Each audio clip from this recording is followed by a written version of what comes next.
Boa tarde a todas e a todos. Sejam bem-vindas e sejam bem-vindos ao 8º Seminário de Direitos Humanos do IFSU.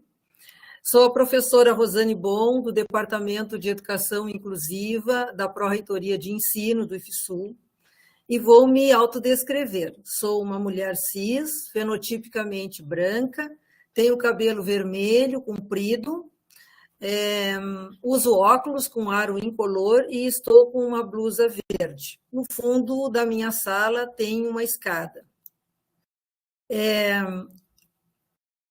Ao cumprimentar o nosso reitor, Flávio Barbosa Nunes, né, estendo os nossos cumprimentos a todos os participantes que nos acompanham pelo YouTube, aos nossos painelistas, Fábio dos Santos Gonçalves e Gleidson Renato Martins Dias, a mediadora Letícia Santos da Silva e ao mediador André Luiz Pereira, nossos colegas, né, do IFSU. E também a nossa intérprete Alexandra e ao nosso intérprete Felipe. Antes de darmos início para fazer alusão, quero fazer, né, alusão às datas comemorativas que são celebradas neste mês de dezembro, e que carregam um contexto histórico e cultural extremamente significativo neste contexto dos direitos humanos, que são o Dia Internacional da Pessoa com Deficiência, o Dia Nacional da Acessibilidade, o Dia Nacional da Pessoa Cega e, claro, destacamos também o dia 10, que é a data alusiva ao Dia da Declaração Universal dos Direitos Humanos, que nesse ano de 2021 está completando 73 anos. Bem, nessa 8ª edição do Seminário dos Direitos Humanos, mais uma vez nós estamos aqui buscando promover espaços de esclarecimentos, de discussões e de debates sobre as temáticas, né, tão necessárias. Na verdade, né, os debates sobre direitos humanos eles têm sido um contínuo nas discussões e debates desenvolvidos e promovidos pelos grupos de trabalho dos núcleos afro-brasileiro e indígenas, os NEABIs do IFSU, pelos núcleos de apoio às pessoas com necessidades específicas, os nossos NAPNs, e também os grupos de gênero e diversidade sexual, nossos NUGEDs. Nesse sentido, nós destacamos também que este seminário ele marca o encerramento do projeto Conexão NUGEDs, em conversas desconstrutivas. Na verdade, é um trabalho desenvolvido por grupo pelo GT, né, de Núcleo de Gênero e Diversidade Sexual, compostos pelos coordenadores destes núcleos dos campos do IFSU, juntamente com o nosso Departamento de Educação Inclusiva. A atividade dos grupos dos NUGEDs em 2021 concentrou-se na promoção de debates e iniciativas de sensibilização da comunidade acadêmica e do público externo, por meio de lives mensais, contemplando temáticas relacionadas à educação, à diversidade, à desigualdade de gênero, hoje culminando com a temática sobre as diferentes formas de violência escolar, com ênfase no bullying. Esse debate está proposto dentro do nosso seminário, na continuidade de hoje, às 19 horas. Então, estão todos convidados. Da mesma forma, o grupo de trabalho dos NEABIs, os 10 anos da lei, né, no grupo de trabalho dos NEABIs, nos 10 anos da lei de cotas a serem contemplados agora, em 2022, foram pautas das discussões, especialmente em relação aos avanços da legislação e na identificação dos desafios enfrentados pelas comissões de heteroidentificação, responsáveis, né, por assegurar o direito ao ingresso de estudantes pretos e pardos em nossa instituição. Então, né, neste 8º Seminário de Direitos Humanos, nós trazemos essas duas temáticas, né, e começando agora à tarde, né, de imediato, com a temática sobre os 10 anos da política de cota, né, e com a fala dos nossos queridos painelistas que muito nos apoiaram na implantação das comissões de heteroidentificação do IFSU, o Fábio, desde os primeiros passos, e o Gleidson durante a caminhada, e que são uma referência nacional para as instituições, tanto federais quanto privadas, quanto da implantação dessas comissões, e também neste contexto de luta contra o racismo e da necessidade dessa reparação histórica em nossa sociedade. Eu vou chamar, então, agora, dando prosseguimento, a palavra o nosso reitor, Flávio Barbosa Nunes. Não sei se o Flávio está conseguindo se conectar, ele também está com dificuldade. Nós tivemos, né, inicialmente, um problema de conexão aqui, e o Flávio conseguiu chegar. Estou tentando aqui, Zé. Tudo bem? Imagina. Então, boa tarde a todos. Saudação a Rosane. Não caiu, né? Não caiu. Nossa saudação para a Rosane, nossa chefe de departamento, DP, né? Tem um trabalho tão importante que ela tem realizado junto à nossa instituição. Nossa saudação à Letícia, ao André, que vão mediar esse momento de agora à tarde aqui, nossos colegas, né, do KVG, do Campus Pelotas, respectivamente, né? Bom estar com vocês aqui. Saudar a Alexandra, o Felipe, que estão aqui mais uma vez nos ajudando nesse trabalho de inclusão através da interpretação de Libras, tradução em Libras. Deixar a nossa saudação ao Fábio Gonçalves, ao Gleidson Dias, que vão estar aqui junto conosco essa tarde, mais uma vez nos ajudando, né? São dois grandes colaboradores do IFSU, e aqui a gente tem que destacar e aproveitar o momento para agradecer todo esse apoio que eles têm dado aqui na nossa caminhada, né? Em diversas iniciativas, em diversos momentos, né? Então, Fábio, Gleidson, nosso muito obrigado por todo esse apoio que vocês têm prestado para nós, né?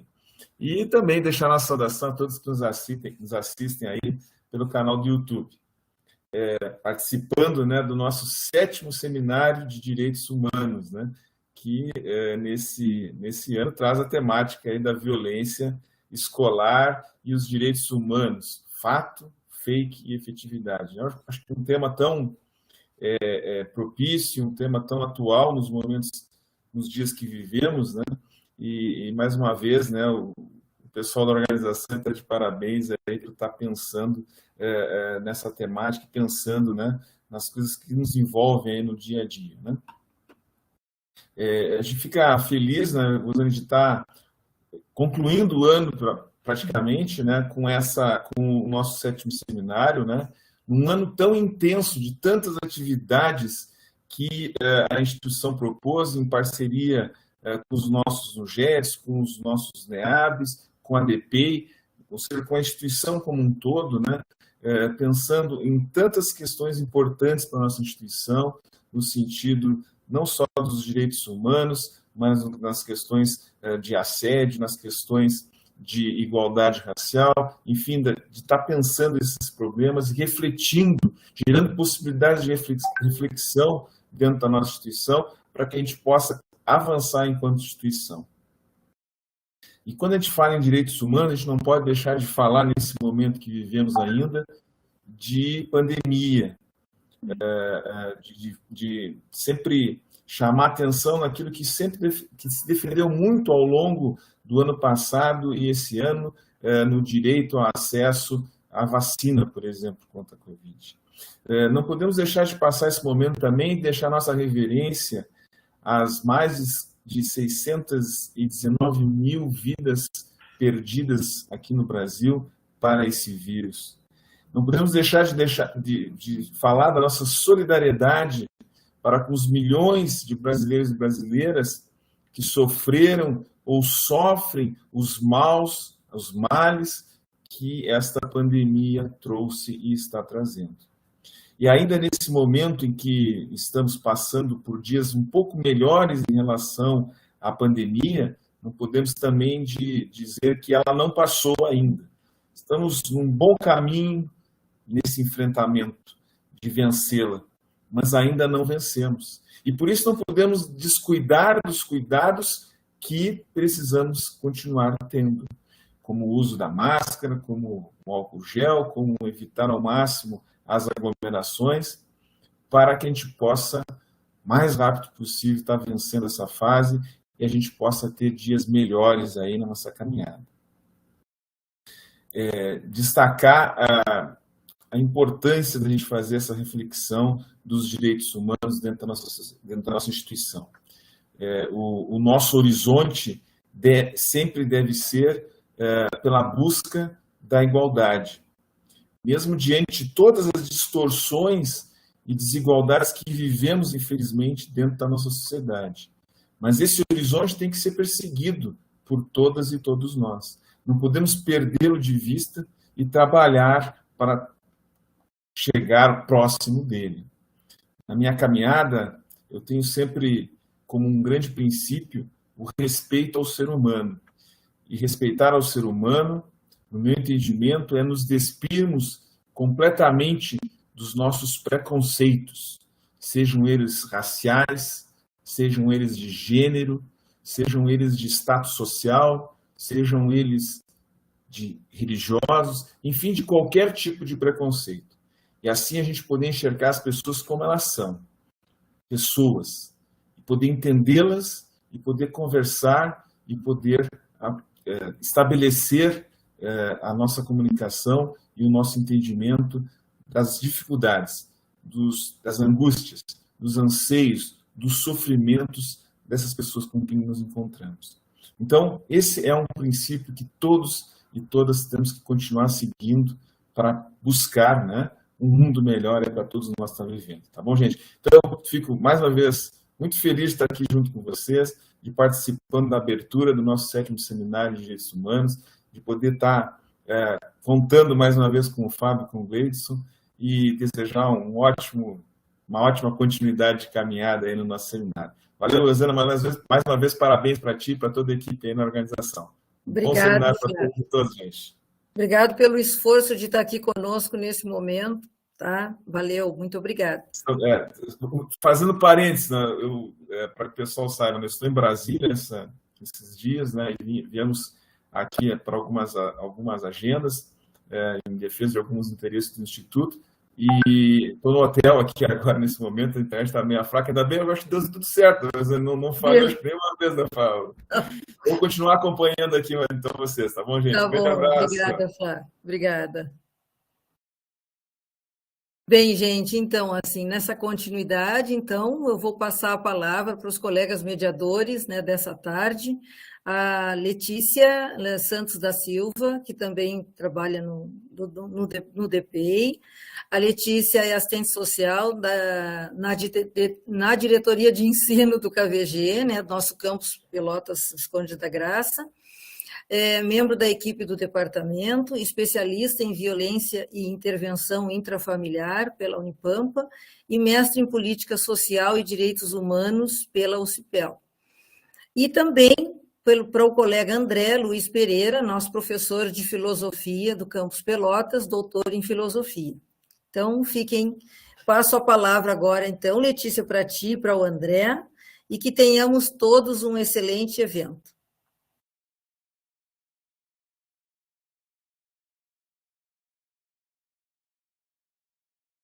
Boa tarde. Eu vou fazer a minha autodescrição.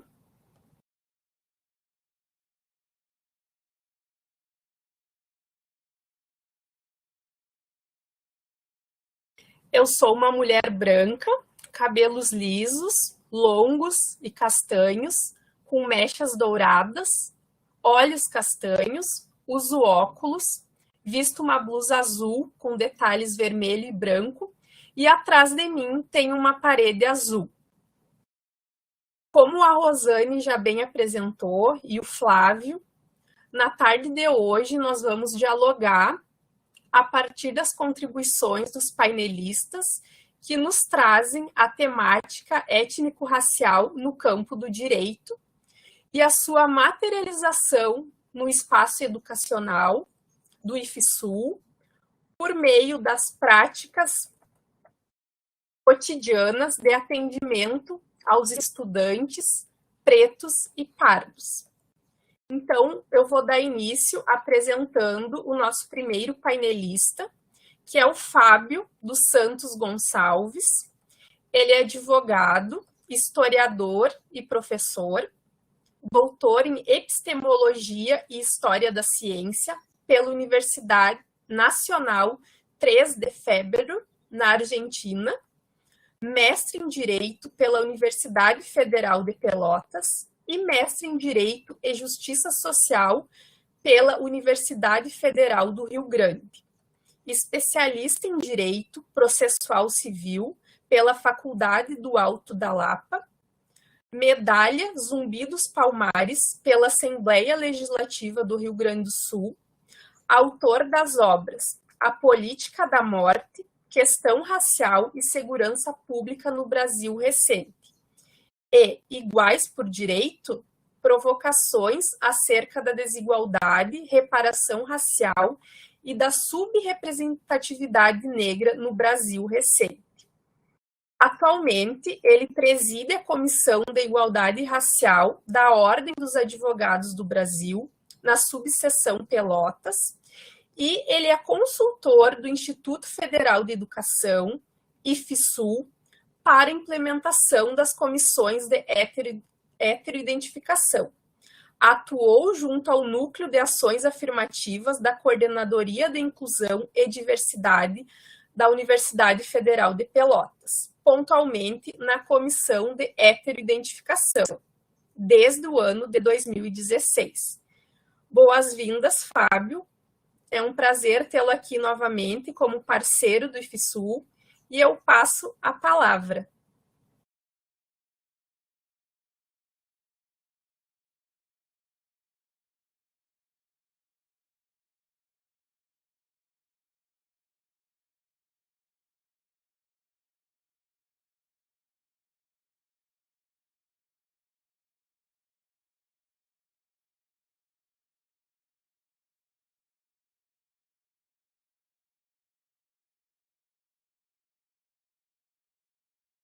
Fábio, não estamos te ouvindo ainda.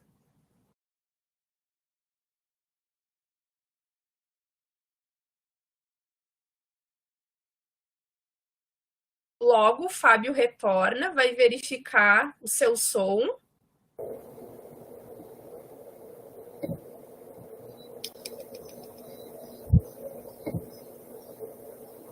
Letícia, consegue me ouvir? Sim, estamos te ouvindo. Ótimo. São essas mazelas da tecnologia, né? Letícia, eu quero agradecer de pronto, né, a tua apresentação, mas antes de mais nada, seguindo esse que para mim também é um aprendizado, eu vou me autodescrever, né? Eu sou um homem negro que está trajando um terno azul, com uma camisa branca e uma gravata azul. Estou à frente de uma estante com alguns livros diversos e algumas estatuetas, dentre elas, estatuetas africanistas e algumas referenciações à justiça. Isto posto, eu, como disse, né, quero agradecer muito a possibilidade desta participação, que tende a ser uma participação singela, mas preciso dar um abraço muito afetuoso, em especial no nosso reitor Flávio, um parceiro de longa data, né? Eu costumo dizer, sempre que encontro o Flávio, que me sinto em casa. Tantas foram as participações e as pretensas contribuições ao Instituto que, reitero, me sinto em casa nesse espaço. O Flávio, e eu sou testemunha, luta há considerável tempo à frente da gestão passada e dessa, né, para que nós efetivemos as políticas com caráter reparatório no ambiente do Instituto Federal.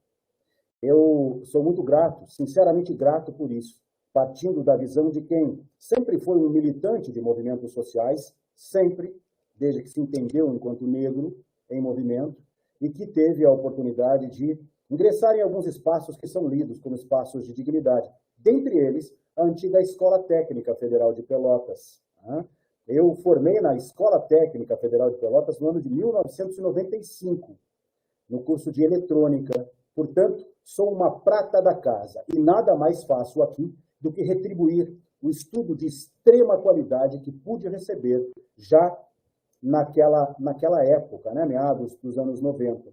Portanto, é uma obrigação estar aqui, né, que cumpro com muito prazer. Quero dar um abraço também à minha querida amiga, né, uma companheira também de embates, extremamente comprometida com as questões da inclusão, a Rosane Bom. A Rosane, né, o avô para todos nós, enfim, sou testemunha diuturna, dentro e fora do Instituto, da postura da Rosane e do quanto ela se esforça para que nós efetivemos também essas políticas todas, a partir do viés pedagógico, que tratam da possibilidade de grupos, em especial, segregados ao longo do tempo, para que possam alcançar um tipo de educação lida como educação de extrema qualidade, como aquela que nós temos no Instituto Federal. E eu agradeço também, Rosane, como aquele que faz parte, que sempre fez, que milita, que tenta contribuir com estes grupos que são naturalmente e tristemente segregados na sociedade. Eu te agradeço, minha amiga, tu bem sabes da admiração que tenho por ti e estendo essa admiração a todos os companheiros e companheiras do Instituto Federal e, para além disso, a todos aqueles que são vocacionados à docência, sobretudo com caráter inclusivo, a todos aqueles que se debruçam sobre essas questões, sobre estas causas, né? Porque elas estão para muito além do ambiente educacional. Nós vamos tensionar a esse respeito quando nós começarmos efetivamente a conversar. Portanto, de uma maneira muito sincera, muito honesta, eu aqui quero deixar o meu agradecimento. Muito obrigado a todas e todos, né, que contribuem com essa luta. Né? Eu quero agradecer a Letícia, que aqui me apresentou de maneira muito graciosa, né, as nossas referências, a referência das nossas trajetórias. De nada serviria se nós não tivéssemos efetivamente a doação sincera para alguma causa. Né? No nosso caso, as causas que envolvem os direitos, os combatidos direitos humanos, nas suas muitas nuances. Quero dar um abraço afetuoso também no colega André, que é um parceiro também, desde longa data, né, para a luta destas questões que envolvem a erradicação das segregações, em especial que apontam para o ambiente educacional, mas pontualmente no caso do André, para muito além deles também, visto que, como eu, é um negro que se movimenta, né, que retorna a Pelotas e nos brinda aí com a sua qualificada participação nas lutas, nos embates, a partir dos coletivos sociais negros nos quais nós nos envolvemos particularmente. Então, meu irmão, é uma honra estar ombro a ombro, cerrando fileiras aí nestas lutas, né? E fico muito honrado por ter tido há muito tempo atrás, eu sempre referencio, ainda no início dessa caminhada toda, o André no banco daqueles que um dia puderam me aturar enquanto os meus alunos, né? Hoje o André é um parceiro aí, né? O que muito me honra, né? Muito obrigado também, meu velho, por essa possibilidade, né? De nós somarmos os nossos esforços. Né? Então, eu inicialmente deixo aqui a gratidão, né, pela possibilidade desta participação. Peço, como sempre faço, que me ouçam como um ser humano que tem apenas a pretensão de contribuir, de provocar o bom debate. Um ser humano falho, mas que traz as suas impressões através dos trabalhos que realiza. E sempre referencio isso. Os trabalhos, eles respondem àquilo que nós queremos demonstrar. Tá? Eu faço parte de um grupo de pessoas que materializa determinadas questões que se traduzem, não raras às vezes, em sonho. E isso é o que se quer desta breve passagem na minha leitura. Que nós consigamos contribuir efetivamente para que grupos sociais avancem, no sentido daquilo que recebemos daqueles que nos antecederam, um ambiente que possibilita que homens e mulheres, negros e não negros, possam tratar abertamente de questões sobre direitos humanos como seres humanos livres, com alguma dignidade. E para que nós possamos deixar para aqueles que virão uma estrada pavimentada, metaforicamente, né, tão boa ou melhor do que aquela que nós recebemos. Né? Então, eu agradeço muito a possibilidade desta participação, faço aqui a minha contribuição inicial e esses agradecimentos. Eu não sei se nós já vamos ter a participação aqui dos queridos colegas, aliás, eu estendo, né, o cumprimento aos colegas que vão estar na mesa, que vai acontecer mais à tardinha, né, que vão tratar de temas correlatos. Né, e eu não sei se nesse momento nós vamos ter agora a incursão já dos mediadores, dos parceiros que vão discutir conosco, na verdade. Não há a pretensão de ser um monólogo aqui, como as minhas falas o são. Né, eu nunca pretendo tratar sozinho de qualquer questão, Mas, se me acenarem aqui para emergir na temática, eu já sigo. Se não, fico aqui aberto para que as pessoas que vão mediar possam aí trazer também as suas referenciações. Não sei se Letícia me ouve, se André me ouve. Pode dar início à tua fala. Tá ótimo. Então tá. Então vamos lá. Quando em conversa com os colegas que estão organizando, né, este belíssimo momento para tratar dos direitos humanos, né, já estamos falando para quase 10 oportunidades nesse sentido, propostas pelo Instituto Federal, e isso diz muito sobre o tipo de pessoa que está tratando a nossa educação, sobre o tipo de profissional que está tratando a nossa educação, em especial a educação com viés inclusivo. Mas quando fui provocado, me disseram, olha, Fábio, tu vens contribuindo aí há considerável tempo com essas questões vinculadas, né, sobretudo, aos mecanismos de reparação que operam na nossa sociedade, não há muito tempo, infelizmente, né, mas que apontam para a área da educação e vem conosco, né, tratar, provocar algumas outras questões. É preciso, é necessário. O momento, pontualmente, é um momento que nos traz alguma atenção, né, e vamos lá, vamos conversar um pouco sobre isso. Né. Eu imediatamente concordei com a pauta e me pus aqui disponível para algumas provocações. E passo aqui a tecê-las, então. Né. Ora, nós estamos vivendo, neste momento, como disse, alguma tensão no que diz respeito a pensar os diplomas de reparação no Brasil. Diplomas que apontam para a inclusão no ambiente da educação, mas para muito além deles. E vou tratar aqui de algumas outras questões correlatas para que nós possamos desenhar um panorama que possa ser compreensível para os nossos interlocutores, justamente sobre estas questões, sobre as questões que tratam da reparação no Brasil. E é um momento de tensão porque nós estamos às beiras aí de ocasiões que pretendem revisar a pertinência e, para além disso, a vigência dos diplomas legais, daqueles documentos públicos que norteiam o sistema, o ordenamento legal no Brasil e que vão, ao fim e ao cabo, definir se nós teremos que permanecer na vigência desses diplomas e, portanto, eles deverão ser cumpridos, ou se nós podemos declinar da sua utilização e, então, enquanto sociedade, não mais teremos o amparo, né, reparatório, digamos assim. Eu não vou responder essa questão neste momento, eu vou aqui, como sempre faço, nos provocar a pensar sobre elas, sobre a pertinência, reitero, da manutenção dos diplomas de reparação no Brasil, em especial da lei de cotas sociais. E aqui, já pontuo, o Brasil possui uma lei no que diz respeito ao acesso à educação nas instituições públicas, né, de cotas sociais. Não há uma lei que pontualmente trate da reserva de vagas com um caráter racial, com um recorte racial. E nós vamos aqui dirimir um pouco mais a respeito dessas questões, mas eu quero começar essa provocação, como sempre faço, me amparando aqui, tecendo um panorama historiográfico, né? Antes mesmo de ser um pesquisador, um jurista, né? Eu sou um historiador em primeira formação, né?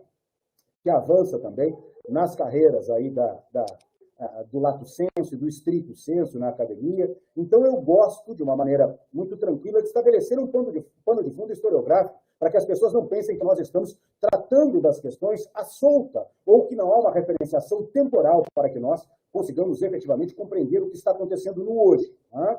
É um artifício muito utilizado pelos colegas historiadores e eu não me furto a fazer, reitero, essa analogia. E os convido a isso a partir de agora. Pensar em reparação no Brasil é a resposta a uma demanda surgida quando se percebe, a partir de uma visão do hoje para trás, a partir do momento em que se percebe que determinados grupos sociais foram preteridos no seu avanço na sociedade como um todo, mas em especial no que diz respeito à sua permanência ou à sua incursão, melhor dizendo, em espaços lidos como espaços de significância, de dignidade na sociedade brasileira, e não apenas na República Brasileira, que é recentíssima. Né? Nós datamos de pouco mais de um século de República no Brasil, mas antes mesmo disso, né? Num tempo em que o Brasil vivia a partir da ode à subhumanização. Durante longo tempo, aquilo que entendemos como história ou historiografia do Brasil nos demonstrou um panorama que deixa irrefutável a ideia do cometimento de crimes de afronta contra as humanidades. Nós dizemos no direito crimes de lesa humanidade. Obviamente me refiro à história recente do Brasil, aos últimos 5 séculos, a partir dos quais, em grande parte, em quase 400 anos, nós tivemos uma massa de seres humanos, os irmãos indígenas, mas, em maior medida, negras e negros trazidos de África para o Brasil, que foram completamente subhumanizados, coisificados, reduzidos a uma condição animalesca, despidos de qualquer possibilidade de almejarem qualquer tipo de direito, né? E vivendo num tipo de ambiente onde imperava o controle a partir da violência. Desta forma, o tempo que conhecemos, né, do Brasil, me refiro ao tempo que conhecemos do Brasil, fazendo justiça à ideia de que já havia, obviamente, por aqui, aquilo que hoje nós entendemos como Terra Brasilis, né, que era amplamente povoada pelos nossos irmãos indígenas. Comumente se trata a historiografia do Brasil a partir da chegada do opressor aqui, mas esta é uma verdade que não responde àquilo que deveria ser o justo, o compreendido como a história desta terra maravilhosa, que hoje é ocupada por todos nós, muito antes da chegada daqueles que nomeio como opressores, e refiro em especial aos ibéricos que vieram para cá e cometeram os crimes de lesa humanidade que aqui mencionei de maneira muito rápida. Muito antes, estas terras já eram habitadas, desenvolvidas a partir de referências culturais que não são melhores nem piores do que qualquer outra, visto que já se superou em muito a ideia de que existem culturas que devem prevalecer sobre quaisquer outras, mas que foram dizimados, que foram completamente desrespeitados, que sofreram e suportaram o quanto puderam aquilo que nós entendemos como genocídio, né? Como extermínio. Não fosse assim, nós não teríamos, numa breve comparação, aqui te trazendo alguns dados que são públicos, que podem ser acessados nos institutos de controle em todo o Brasil. Não fosse assim, dos 500 anos, últimos anos da historiografia recente do Brasil para cá, nós não teríamos aí, no que concerne, né, o grupo social indígena, algo em torno, se contabilizarmos em todas as Américas, né, América do Norte, América Central e América do Sul, continente, né, tripartido das Américas, nós não teríamos algo em torno aí de 20 milhões reduzidos em 400 anos para menos de 1 milhão, em especial aqui na Terra Brasilis. Hoje, nós temos menos de 1 milhão de indígenas cerceados em pequenas reservas, distribuídos ao longo do Brasil. Ora, se nós não podemos nomear a este fenômeno, ao cometimento destes crimes, né, genocídio, eu não posso compreender como é que poderíamos caracterizar a varredura, o extermínio de um determinado grupo étnico. Os irmãos indígenas foram dizimados. Estatisticamente está aí, comprovado, não sou eu que estou dizendo, né? Reitero, esses dados são públicos, podem ser acessados por quem quer que esteja aí nos assistindo, né? Pelos nossos interlocutores.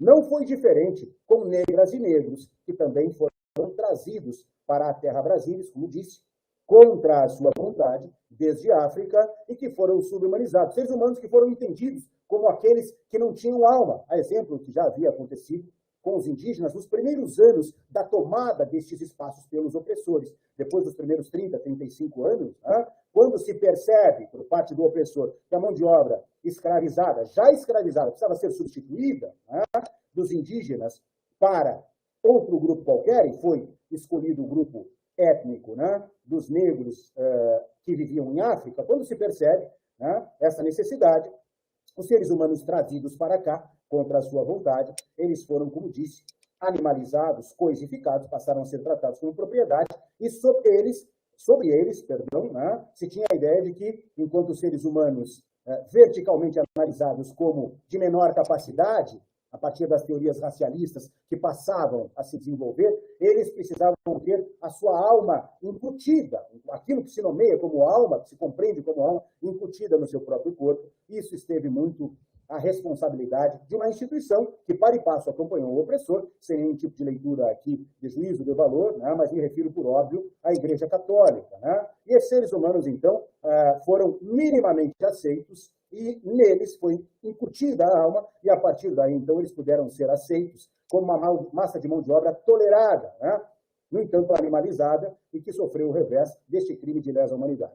Em nenhum momento na história dos mundos, eu costumo dizer, se pôde observar um tipo de crime, do cometimento de um crime, tamanho, suportado por um grupo racial, que possa ser comparado ao que suportaram negras e negros trazidos de África para as Américas. Algo em torno, segundo a melhor historiografia, de 25, 26, baseado nas últimas releituras, né, nas últimas revisões, 25, 26 milhões, veja bem, hein, distribuídos por todo o continente americano, e apenas para a América do Sul nós vamos ter algo em torno aí de quase a metade disso.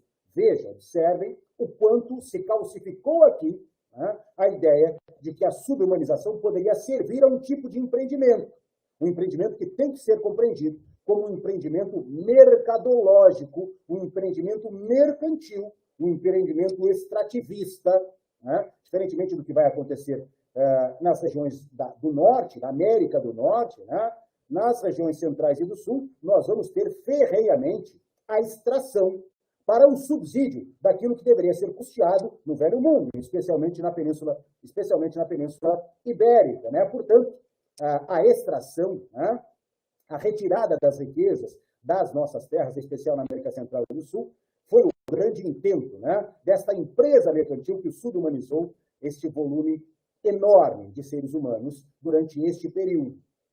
Como disse, o controle se dava a partir da violência, né? Os tempos foram passando e já no século retrasado, depois do período colonial, depois dos ciclos de extrativismo no Brasil, né? Já no período imperial, um ontem histórico, não canso de dizer, nós vamos ter aí a percepção da necessidade de alguns ordenamentos que tinham alguns diplomas, portanto, e aqui já começando a emergir na percepção de como é que surgem as leis e depois, né, para que depois possamos compreender por que a necessidade da reparação no Brasil do hoje. No século retrasado, surge a necessidade, no avanço da historiografia do Brasil, de alguns diplomas que pudessem aí organizar o Império Brasileiro, que havia se desprendido, entre aspas, das potências europeias, né? Nós bem sabemos que o processo que culminou na chamada independência no Brasil, muito pouco libertou aqueles que estavam aqui na administração da antiga colônia, né, do controle, em especial das potências europeias, mais especial ainda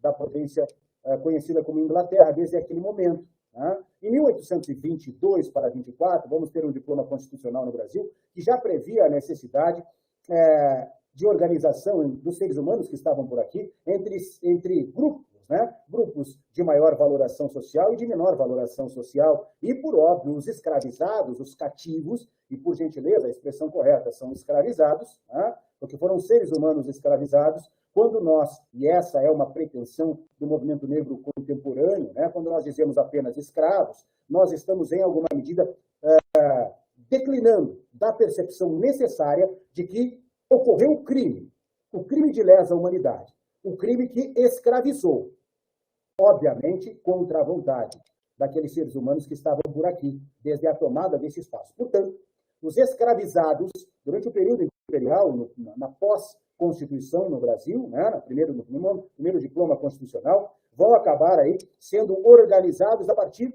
de outros diplomas. Em 1830, vamos ter um Código Criminal no Brasil que pontualmente apontava para a criminalização destes seres humanos, né, tidos como posses, como propriedades, como coisas, como animais, né, naquele ambiente do Brasil monárquico. Né? Em 32, vamos ter um Código de Processo Criminal estabelecendo ritos, procedimentos muito rápidos, sumaríssimos, dizendo, para a condenação destes seres humanos, praticamente sem nenhuma possibilidade de defesa, quando eles, então, fossem acometidos em situações lidas naquele momento como situações típicas para o enquadramento nas condutas criminosas. Em 1835, por exemplo, no Brasil, vamos ter a implementação da pena capital, da pena de morte, muito comum também nas regiões do extremo sul, um espaço exemplar para essa análise, mas um tipo de pena de morte, de pena capital, aplicável quase que exclusivamente, por óbvio, aos escravizados, aos seres humanos cativos, né, naquele momento subhumanizados, demonstrando como se construía o Brasil que iria redundar logo adiante num tipo de república que sofreria muito, com eco, aliás, até hoje, um tipo de pena de morte que naquele momento era documentada e era legal, portanto, mas que hoje, eu digo sempre, né, nas minhas obras, nos escritos, nos artigos, ainda existe de maneira injurídica, porque não temos hoje um diploma que sustente que é possível aplicar a pena capital, a pena de morte, sobre qualquer ser humano no Brasil. No entanto, ela ronda, ela permeia as relações sociais, e vamos tratar disso quando estivermos falando do Brasil do hoje, logo em seguida.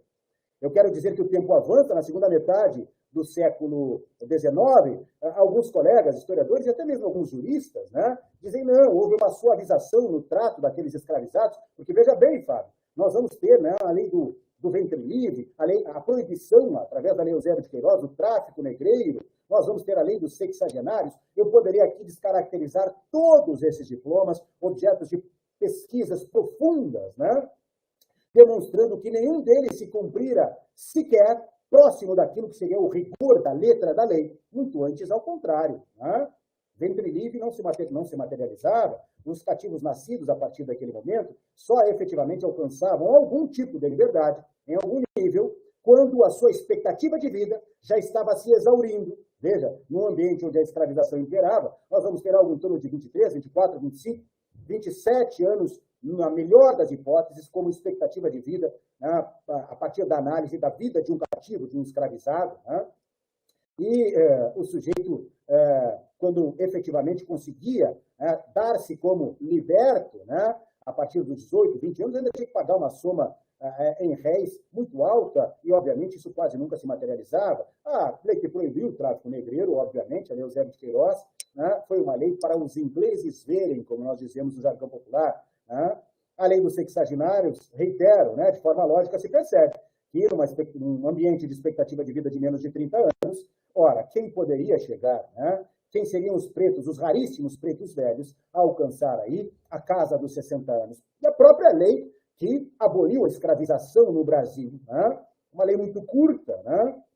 Que acaba nos dizendo que o ambiente já se tornava insustentável para a coroa que estava por aqui, e, portanto, era necessária uma mudança desse regime. E veja, um ano depois, de 1888, nós vamos ter a República nascendo no Brasil, já nascendo sob a ordem militar, né? Uma das forças prementes naquele momento de controle social, mas, para além disso, logo em seguida, vamos ter diplomas aí que vão criminalizar condutas típicas comuns àqueles que antes eram escravizados e que agora libertos não podem mais ser taxados desta forma. Mas veja, uma massa enorme de seres humanos foi libertada na República Brasileira que nascia, e desde a última década do século retrasado, mas também nas primeiras décadas do século passado, nos aproximando do hoje, nós vamos ter uma massa enorme de seres humanos, como disse, abandonada à própria sorte, nós sabemos bem, e para e passo, o Estado brasileiro, a República Brasileira que se organizava, cria diplomas, a partir de 1890 em especial, que vão criminalizar intencionalmente, é preciso que se diga, um grupo social muito bem definido. Obviamente me refiro aos ex-cativos, negras e negros libertos, né, para com os quais não houve nenhum comprometimento, nenhum tipo de possibilidade de inclusão lida como aquilo que nós podemos contemplar como inclusão cidadã, sem a garantia de moradia, sem a possibilidade de acesso à educação, criminalização, como disse, intencional, surgiram diplomas penais, né? Surgiram artigos que criminalizavam pontualmente condutas que naturalmente eram típicas deste grupo social. A vadiagem se tornou um crime passível de punição, de sanção, com a privação da liberdade. Veja, o ser humano que até ontem era visto como um animal, uma posse, uma propriedade, quando passa a ser liberto, ele busca, por óbvio, um tipo de enquadramento profissional a partir do qual ele receba algum tipo de salário, algum dinheiro para a sua sobrevivência. Mas como dar dinheiro para quem até ontem era visto como uma propriedade, uma posse? Né? Obviamente, isso não vai acontecer de maneira natural, ainda que o Brasil necessite, desde as primeiras décadas do século passado, de um volume de mão de obra, de modo a contemplar a sua necessidade, né, de desenvolvimento. Né? Mas, para além disso, a capoeira, né, um dos pilares de resistência de cativos, de ex-cativos, durante o período colonial e o período imperial no Brasil, a capoeira é criminalizada, o samba é criminalizado. Eu tive a oportunidade de gravar alguns vídeos para um pequeno documentário num local no Rio de Janeiro chamado Pequena África, né? Os primeiros lugares de extrema resistência negra no Brasil, né? Onde nós analisamos toda a questão da criminalização do samba. Veja, o Brasil reduz a termo a autos de prisão nos quais consta que o sujeito foi preso e recolhido para as prisões, que hoje, no mais das vezes, em especial no extremo sul, né, são o local onde estão os batalhões do Exército, né? Pelotas é um exemplo clássico para essa análise, e aqui referencio obras de colegas historiadores como o Kaiowá Alain, o próprio Mário Maestre, enfim, a Negra Forca da Princesa e tantas outras que posso depois referenciar. As prisões públicas recolhiam, muitas vezes, nos primeiros anos do século passado, homens portando pandeiros, veja bem, pandeiros, isso está nos autos de aprisionamento. Vamos depois traçar um paralelo com hoje, mas veja, não apenas a capoeira, não apenas a vadiagem, né?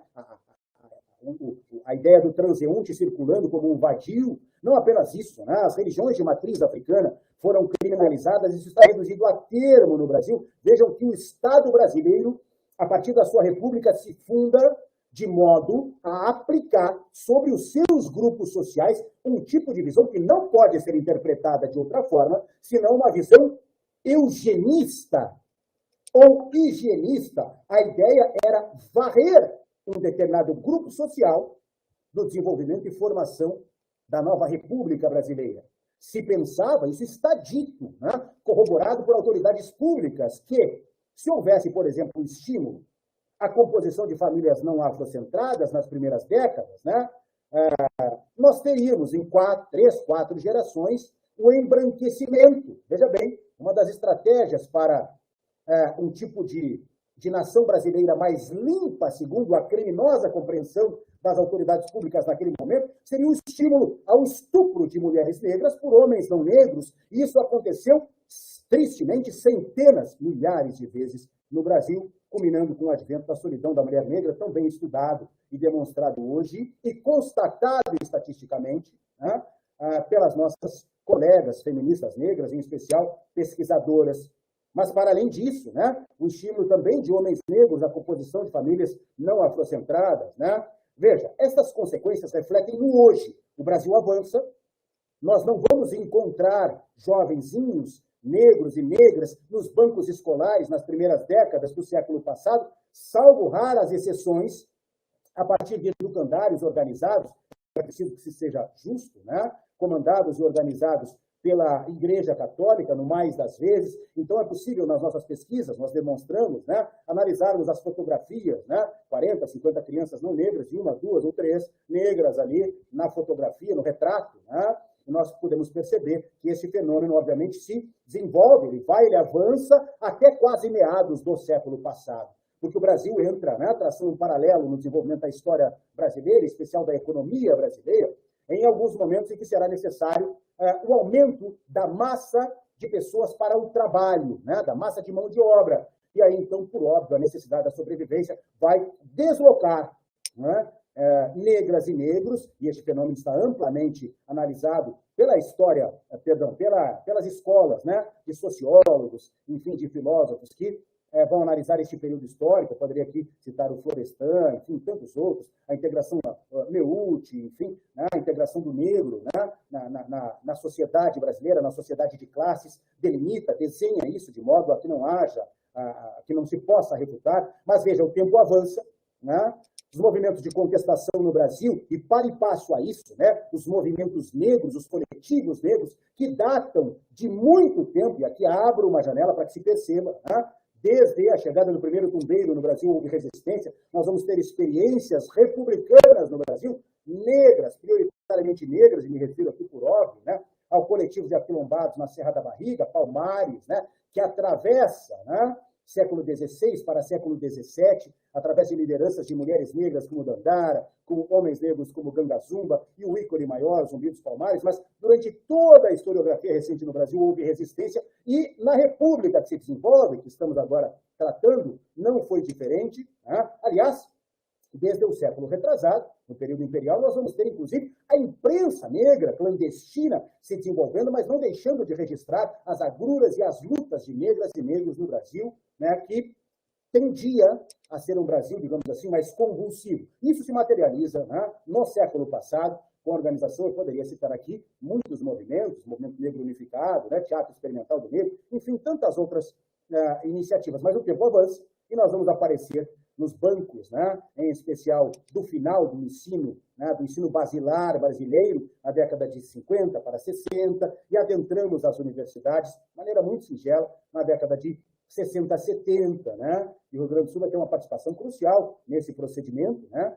Sobretudo, tem que fazer justiça aqui, né, os coletivos de Porto Alegre, da região metropolitana, né, o querido, né, saudoso Oliveira Silveira, que propõe, a partir do seu coletivo de homens e mulheres negras e negros, a mudança do 13 de maio como data máxima para a coletividade negra no Brasil, para o 20 de novembro, né, data que temos hoje. E nós adentramos as universidades, mas veja, muito raramente. As exceções vão confirmar a regra, e a regra é a exclusão no Brasil do hoje. O tempo avança, viramos para o século XXI e a luta começa a se materializar. E é aqui que nós precisamos compreender a reparação enquanto necessidade inderrogável da sociedade brasileira. Veja, eu vou citar aqui alguns diplomas de cunho reparatório surgidos só no século XXI. A Lei 10.639, eu sei que todos já ouvimos falar, né, que trata do estudo da historiografia afro-brasileira nos currículos escolares. Lutamos até hoje para que isso aconteça, quase 20 anos depois, né? Mas avançando, né? Meados da primeira década, a Lei 11.645, que de igual forma obriga o estudo, né, da cultura indígena. Avançando no tempo, o diploma maior, o Estatuto da Igualdade Racial no Brasil, a Lei 12.288, né, que a partir de 2010 estabelece referenciais de direito materializados nesse diploma para a coletividade negra no Brasil e, para muito além disso, o pensar e a aplicação das políticas públicas no Brasil para a comunidade negra. A Lei 12.711, nós sabemos bem, em 2012, que é uma lei de cotas sociais que apresenta um pequeno recorte racial, veja bem, contra o qual a sociedade se insurge inexplicavelmente, aliás, uma explicação que só pode partir da ignorância, né? Ignorância no sentido do desconhecimento, né? Porque é uma lei de cotas sociais que traz um pequeno recorte racial. A Lei 12.990, né? É essa sim que estabelece um recorte, né? Pontualmente, reservando vagas para negros e negras em concursos públicos, mas observa, nós estamos tratando do século XXI, muito pouco tempo, né? Para que, durante todo esse largo momento que eu, de uma maneira singela e breve, aqui referenciei, nós tivéssemos o avanço efetivo e a materialização da presença deste grupo social, que é a maior parte da população brasileira. Veja bem, nós vamos bater quase 60% de autodeclarados pretos e pardos a partir da publicação do censo que iniciará. Não esqueçam desse dado. Nós somos a maior parte, negras e negros, da população do Brasil, invisíveis em quaisquer espaços lidos como dignos, espaços de poder, de tomada de decisão. Há um paradoxo aí, eu chamo de paradoxo da invisibilidade. Nós estamos presentes naquilo que é o eco, que é o reverberar da segregação intencional que sempre houve, mas em especial na República Brasileira. Nós estamos presentes quando invertemos a pirâmide social e analisamos tragédias em família, porque são negras e negros que fundam no Brasil os bolsões de pobreza no início do século passado, quando não conseguem uma incorporação digna no que diz respeito à moradia, por exemplo, ou à cidadania como um todo. Fundamos os locais que hoje ainda são lidos como regiões marginais, periféricas, regiões de miserabilidade. Mas, para além disso, nós estamos presentes no cárcere, na criminalização que segue sendo intencional, e aqui torno a provocá-los como fiz, meados da minha fala.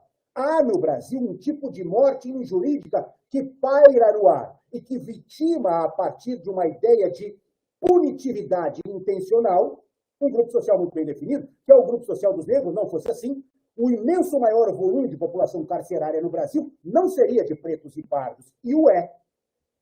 Nós estamos presentes quando nós analisamos a linha da pobreza, 70% da população brasileira, ou da miserabilidade, 75% da população brasileira, né? Aqueles que estão, podem ser lidos como aqueles que estão abaixo da linha da pobreza, né? E prioritariamente são pretos e pardos, autodeclarados. Quando analisamos, como disse, as tragédias em família, nas famílias monoparentais das vilas, malocas e periferias, prioritariamente lideradas por mulheres.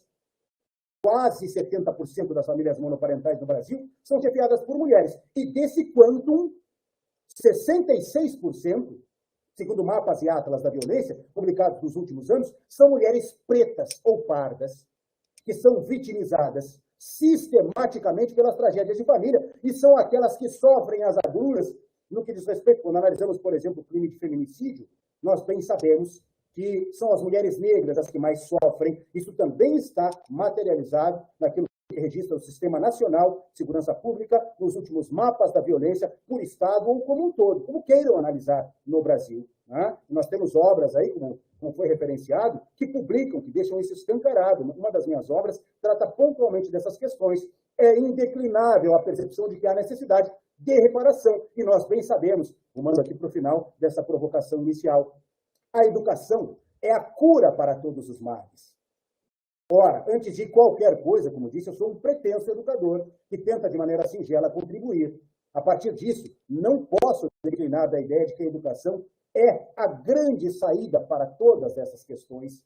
E nós estamos aqui num ambiente educacional, através de uma iniciativa do Instituto Federal, comprometido no Instituto, que trata sistematicamente também dessas questões, pensando sobre a pertinência da reparação. Ora, é inquestionável que nós ainda temos muita necessidade de manutenção dos diplomas de reparação, em especial da Lei 12.711, por uma razão única, inclusive.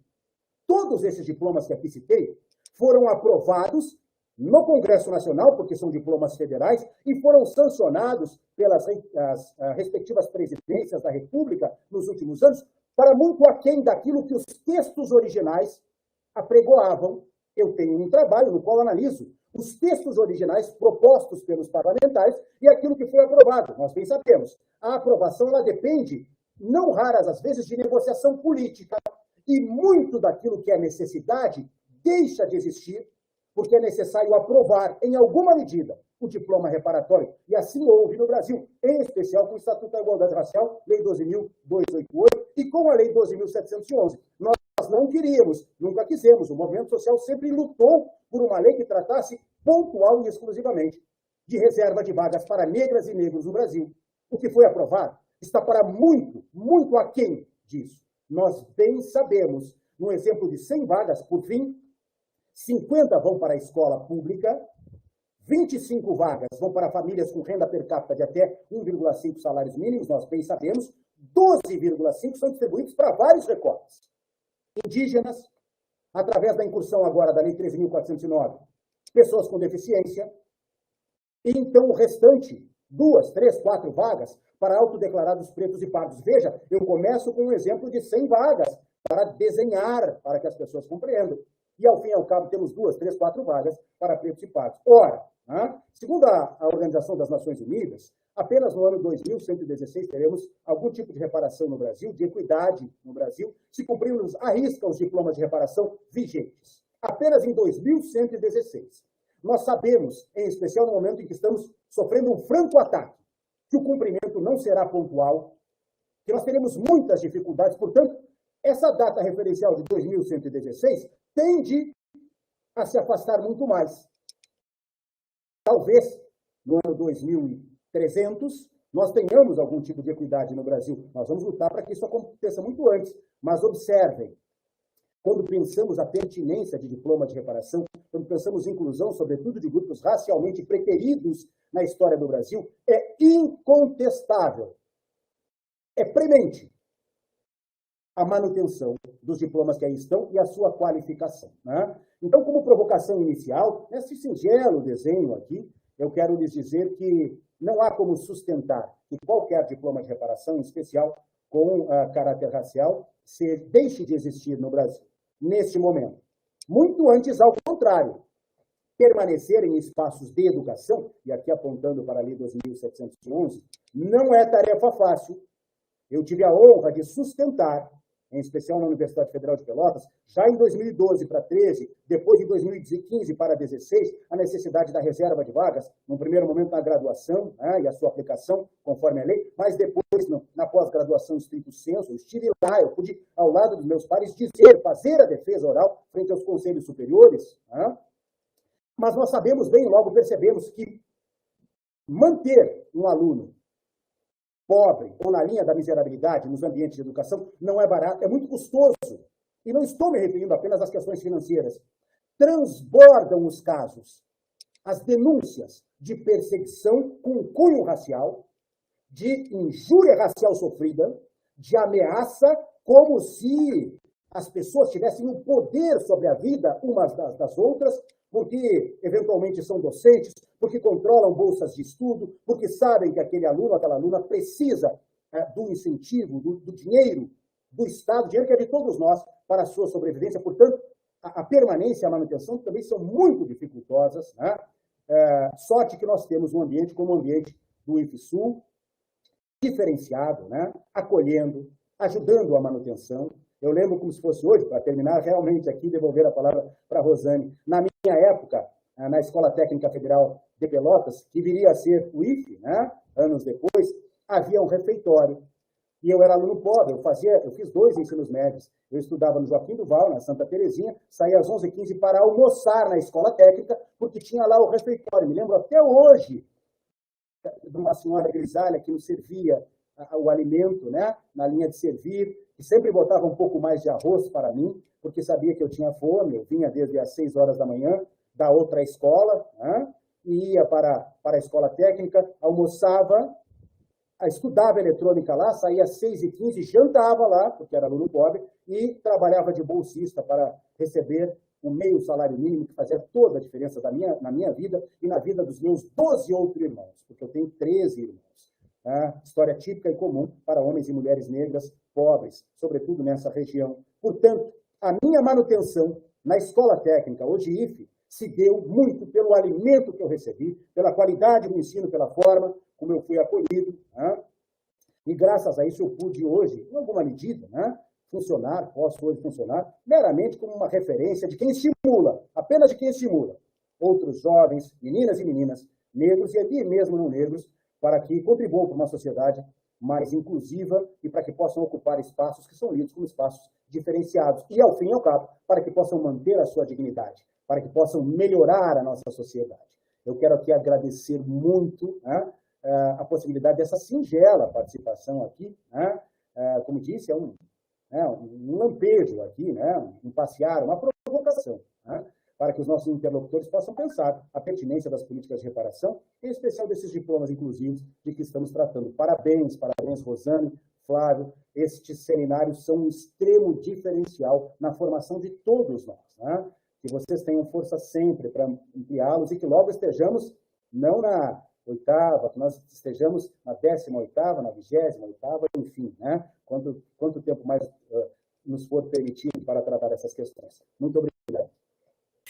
Fábio, é um prazer te receber sempre, eu que agradeço pela tua disponibilidade sempre, pelas tuas palavras iniciais ao começar a tua fala. Eu venho aqui, neste momento, trazer uma notícia um pouco desagradável, né? O nosso colega Gleidson, ele teve um imprevisto, não vai poder estar conosco, tá? Então, eu gostaria de reencaminhar, né, a nossa proposta. Infelizmente, são situações que acontecem, e aí eu chamaria, então, a Letícia, né,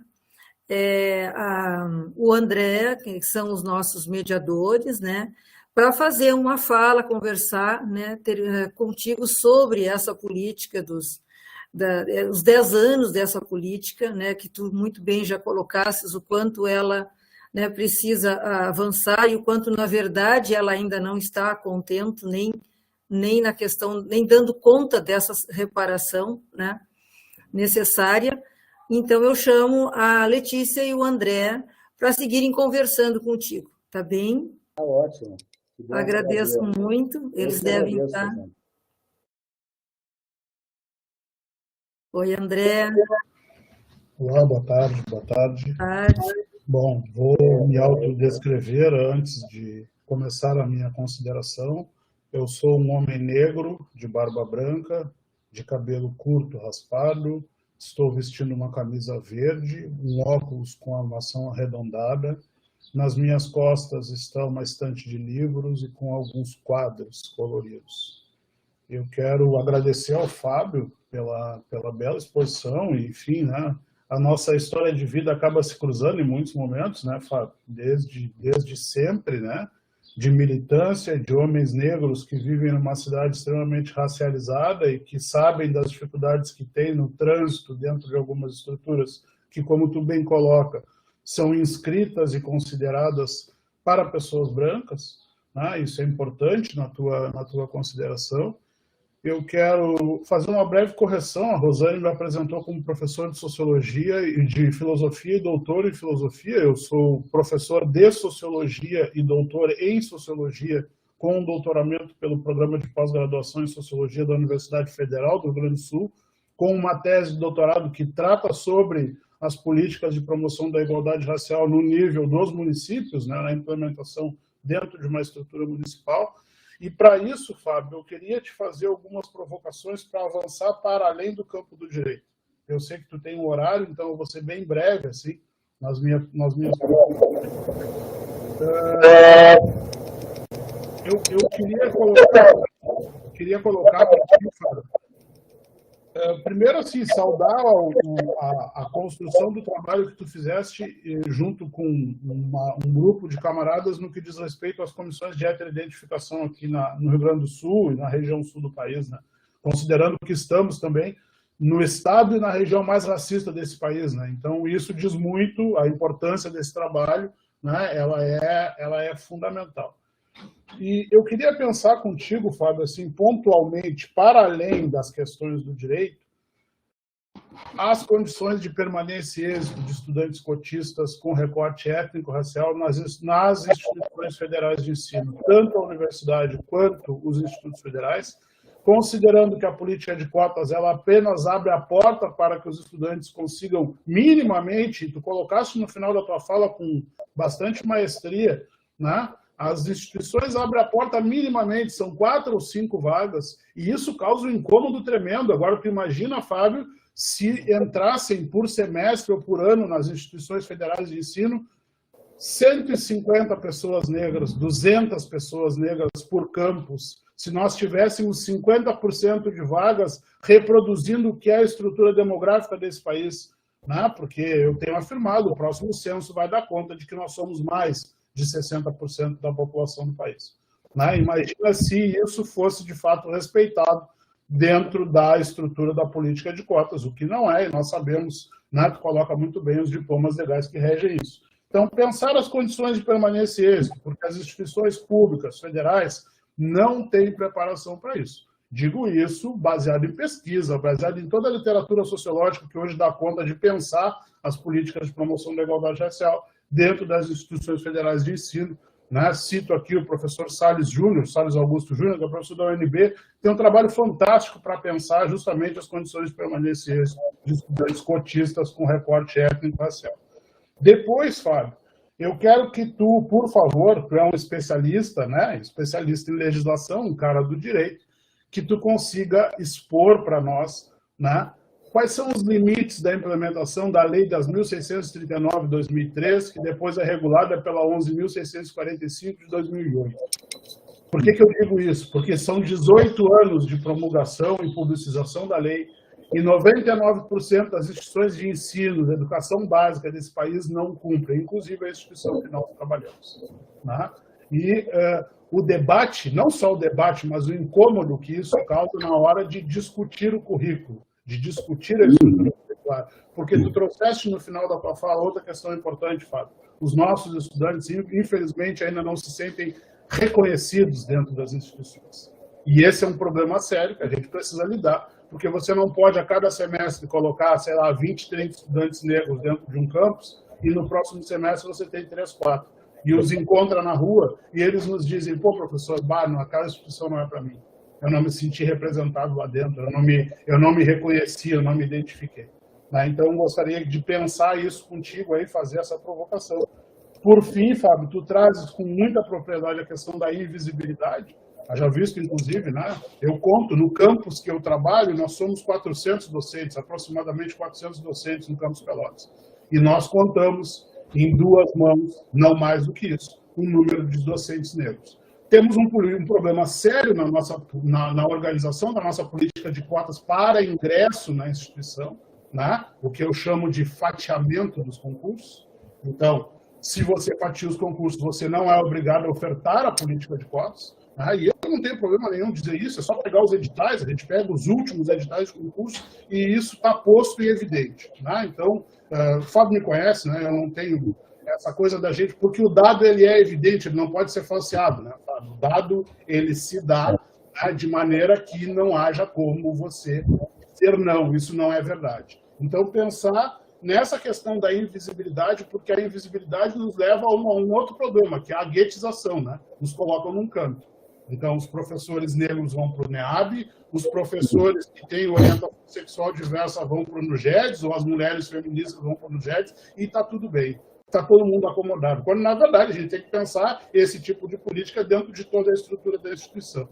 E aí, Fábio, tu conclui a tua fala assim, com uma, digamos, um primor na tua argumentação, e eu queria te provocar. Assim, quando tu diz a educação é a saída, a educação é a possibilidade de transformação, a educação é a possibilidade de mudança da sociedade. Eu quero te perguntar, eu sei que tu é um professor antes de ser um jurista, que educação? Porque a educação que nos trouxe até aqui é uma educação racializada, uma educação que nos ensinou, aproximadamente por 100 anos, que nós éramos apenas a força de trabalho que construiu esse país. Essa mesma educação ensinou o mito das 3 raças. Esta mesma educação ensinou que mulheres negras deveriam ser objetificadas, que nós seríamos a maior população carcerária desse país, como tu bem colocaste aqui. Então, eu queria pensar contigo, que educação é essa? Se é uma educação antirracista de fato, em que a gente vai tocar nas feridas, e vai provocar, e vai causar desconforto, e vai deixar as pessoas incomodadas, porque falar de racismo não é algo fácil. O Fábio é um homem negro, sabe do que eu estou dizendo. A gente vem com essa, Fábio? Tu colocou aqui 2116, meu amigo, eu boto 2.500 e acho pouco provável que a gente veja uma transformação de fôlego numa sociedade tão racializada como a brasileira. Então, quero te agradecer e, se tu puder, de alguma forma, mesmo que sintetizando, encaminhar alguma consideração e ponderação e dizer, assim, do privilégio que eu tenho de dividir esse espaço contigo. Nós já estamos aí praticamente do ponto de vista etário quase na metade da vida, Fábio? E a gente tem, e quero dizer, assim, a gente tem discordâncias, eu e o Fábio, obviamente, porque as pessoas têm que discordar mesmo, mas sempre nos respeitamos, inclusive na discordância, e isso me deixa muito feliz, porque nos traz até aqui hoje com uma capacidade de debate, de diálogo, e eu quero dizer da minha felicidade em poder compartilhar esse espaço contigo. André, meu querido, da mesma forma, tu sabes que é recíproco, André? Nós, quiçá, o bom debate ele prevalecesse. E eu tenho muito honrado de estar contigo, de ver o teu avanço, André, quando soube que tu virias de novo para Pelotas.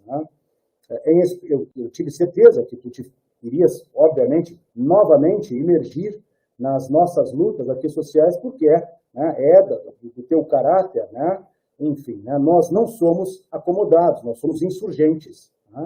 Eu costumo dizer, nós pertencemos a um grupo que é insurgente. Nós não nos contentamos com obviedades e muito menos temos a vocação de corroborar com iniquidades. Ao contrário, ainda que de maneira singela, a partir daquilo que nós podemos fazer, nós tentamos contribuir. Isso está materializado na tua vida, na tua fala, e penso que também na minha, pelo menos, quero um dia ser lembrado por isso. Então, eu fico muito honrado, André, é recíproco, tu sabe, a admiração. E, reitero, o bom debate, ele sempre nos traz algo de bom, por mais redundante que possa parecer.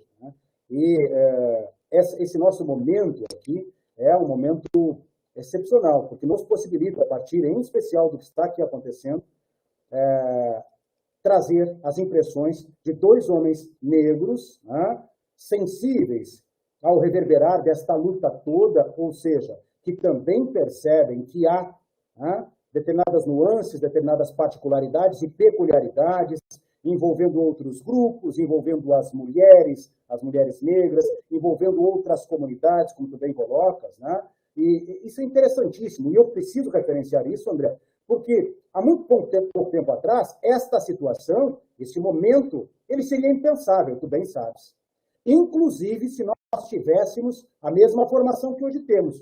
O avanço para que nós tivéssemos vez e voz, ele foi se materializando a duras penas muito pautado pela força que os movimentos sociais, e eu sempre faço essa justiça, os movimentos sociais, os interlocutores precisam saber, são os grandes responsáveis pela aprovação possível daquilo que hoje nós temos regulado por lei, por exemplo, né? E para que momentos como esse pudessem acontecer. Não foi pela benevolência do legislador. Né? Nós temos que dizer isso. Né?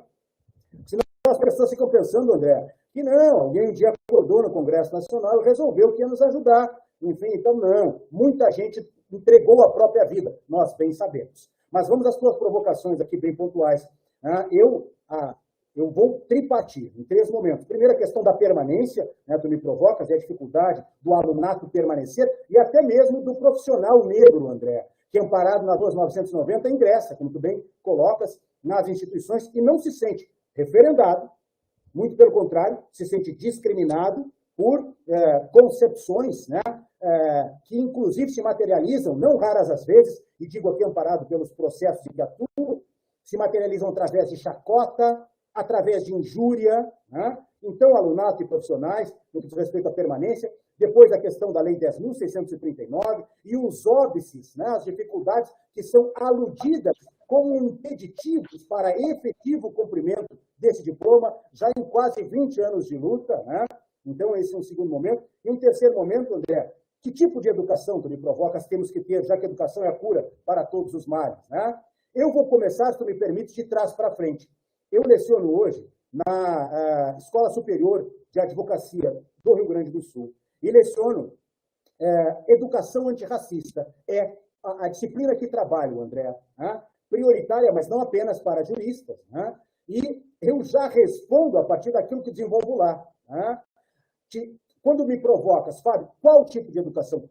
É preciso que seja uma educação que não apenas cumpra o que está previsto em lei, a 10.639, a 11.645, isso é lei, nem se deveria questionar o seu cumprimento, e já vamos depois tratar dos óbices.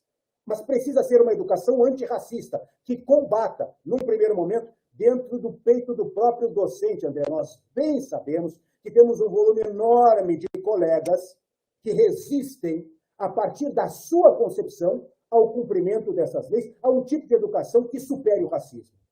Portanto, tem de ser uma educação antirracista, porque eu não posso perceber no chão da sala de aula, e nós dois somos oriundos do chão da sala de aula, eu fui por quase 20 anos professor de escola pública com extrema honra, né, na disciplina de História, na maior escola municipal da América Latina, que é o Colégio Municipal Pelotense, e não raras às vezes eu coibi dentre o alunato e mesmo dentre colegas professores, naqueles papos de sala de professor, manifestações jocosas, desrespeitosas, criminosas, a partir do ponto de vista daquilo que é tido como conduta que pode se enquadrar no crime contra a honra, que é a injúria com conotação racial. Muitas vezes, antes mesmo de ser um advogado. Então, a educação, penso, precisa ser antirracista, para muito além de apenas cumprir os diplomas que nem são cumpridos, tu bem colocas, bem provocas, na sua integralidade, aliás, longe disso. Se não houver uma educação antirracista, antissexista, que combata a misoginia, que efetivamente, a partir do âmago dos nossos colegas pretensos educadores, né? Se não for assim, eu concordo contigo. Nós vamos a meados deste milênio que está em curso. Nós vamos a 2500. Com sorte. Né? Concordo contigo. Tem que ser um tipo de educação. Né? Agora, também, né, André? Ninguém enfia a mão no peito e tira o seu racismo. Outro dia fui convidado, André, a fazer uma live junto com o diretor da comarca de Pelotas, com o Ministério Público, enfim, para tratar dos 21 dias de ativismo de homens que se posicionam contra a violência que atinge as mulheres. E eu disse, está gravado, eu preciso me assumir como um machista em desconstrução. Porque em que pese um homem negro, que seja negro, que sofra alguma discriminação, nós bem sabemos, em alguma medida, eu sou um homem e gozo de muitos privilégios que são comuns ao universo masculino. E eu aplico isso, André, à nossa atividade enquanto professores, que pretendem um tipo de educação mais inclusiva, né? Mas em especial aqueles que ainda não assumiram a sua carga de racismo. É preciso que se entenda, sobretudo nós, estamos tratando com os jovens na sala de aula, né, ou com os adultos nas graduações e nas pós-graduações. Nós temos que nos admitir enquanto racistas em desconstrução. Porque enquanto o racismo estrutural delinear os trânsitos sociais, todos nós teremos responsabilidade. Portanto, assumamos isso. Porque se nós não assumirmos, não dá mais para vir com aquele papo, né, André, que nós bem sabemos. Não, eu tenho até amigos negros, eu não sou racista. E tá, aquela conversa que a gente muito bem conhece, né? Enfim, então a educação tem que ser uma educação antirracista. E antirracista aponta para a materialização. Eu tenho que verbalizar, eu tenho que dizer, como tu fazes, André, eu sou testemunha, como eu faço, como outros negros e não negros, negras e não negras também o fazem, mas é preciso mais. Do contrário, nós estaremos chovendo no molhado e a atitude protocolar já não nos interessa mais. Né? O cumprimento da lei tem que ser, isso tem que ser efetivado, né? Já não se discute mais. Mas avançando de trás para frente, óbices, né, para o cumprimento da 10.639 e 11.645. Né? André, quando, meados de 2010, 2011, 2012, fui convidado para ir na Câmara de Vereadores de Pelotas, né, junto com alguns outros colegas professores, para dizer de que maneira, né, numa das conferências municipais de educação, de que maneira os professores de exatas, vou tomar esse exemplo, poderiam cumprir a 10.639, porque já naquela época, em 2010, eles usavam como argumento, André, mas como que em física, em matemática, eu vou aplicar a 10.639? Eu lembro que levamos uma professora, que também era na época do Colégio Pelotense comigo, e fugiu o nome dela, professora do município, não negra, que desenvolveu uma pesquisa, professora de exatas, e ela foi lá e jogou no telão. Né? Como as disciplinas de exatas, por exemplo, poderiam cumprir a 10.639, e ela deu exemplos lá de geometria, disso, daquilo, utilizando estampas africanas, enfim, ela deu um sem número de exemplos, demonstrando, ao fim e ao cabo, que basta ter um pouquinho de doação. Veja bem, nós sabemos, André, o quanto é mitigado o docente, o quanto nós sofremos, porque nem de perto somos valorizados como deveríamos, em especial o professor da escola pública do município. A gente sabe disso, ou do Estado. Né? Mas esta colega demonstrou que é possível readequar a prática educacional para o cumprimento efetivo da 10.639 ou da 11.645, mas não sem antes, tornam o início dessa fala, enfiar a mão no peito e arrancar a nossa carga de racismo. Né? Porque se não fizermos isso, não haverá boa vontade. Então, quando tu me provocas, Fábio, e aí, como é que faz? Como é que cumpre efetivamente? São quase 20 anos. O que é que falta fazer? Nós já fizemos de tudo. Já demos exemplos de todas as ordens. E o pessoal segue sem cumprir. Aí eu avanço um pouquinho, André. A fiscalização, o comprometimento de quem está chefiando as secretarias de educação ou das gestões, seja das escolas estaduais, municipais, ou mesmo dos institutos como o IFE, né? É preciso fiscalizar, é preciso cobrar, adotar e materializar uma prática que, sim, seja uma prática educacional antirracista e que cobre aquilo que é o mínimo, que é o cumprimento do diploma legal. Porque quem não cumpre está errado. Esse é o preceito da República Brasileira. Se há uma lei, ela tem que ser cumprida. Né? Então, a fiscalização também é essencial, André. O comprometimento de que é... E aí eu aqui cumpro a tua provocação e digo o seguinte: André, quem é que está ocupando esses espaços que são, sim, de poder, de tomada de decisão? São negros ou não negros? Prioritariamente não negros. E aí eu aplico uma crítica que faço ao sistema, ao universo jurídico. Não há devida sensibilidade. Há boa vontade. E nós temos isso materializado em atuações, por exemplo, né, como a da Rosane e tantos outros que poderíamos citar. Mas veja, André, ainda que eu queira, nessa passagem de vida, gestar uma vida, eu acredito que não conseguirei, porque eu não sou uma mulher. Portanto, eu tenho que entender que jamais terei a sensibilidade necessária para o trato das coisas das mulheres. E eu aplico isso para tratar as relações raciais, em especial no ambiente de educação. E não apenas delimitado em espaços como os NEABs, como tu bem colocas. Nós temos que estar ocupando, sim, os lugares de tomada de decisão para garantirmos a devida sensibilidade. Na gestão, no controle, na cobrança, né? Mas nós não estamos. Uma breve análise das estruturas, né, do Poder Executivo, que vai nomear quem é o secretário ou a secretária de Educação no município ou no Estado, ou mesmo, né, dos grupos que acabam gerenciando, seja as universidades ou os institutos federais. Nós sabemos, André, nesses espaços, a nossa representação é diminuta. Isso compromete, em grande medida, o cumprimento desses diplomas também. Então, são algumas nuances que operam para que nós tenhamos esse panorama, quase 2 décadas sem cumprimento. Esta é a verdade, né?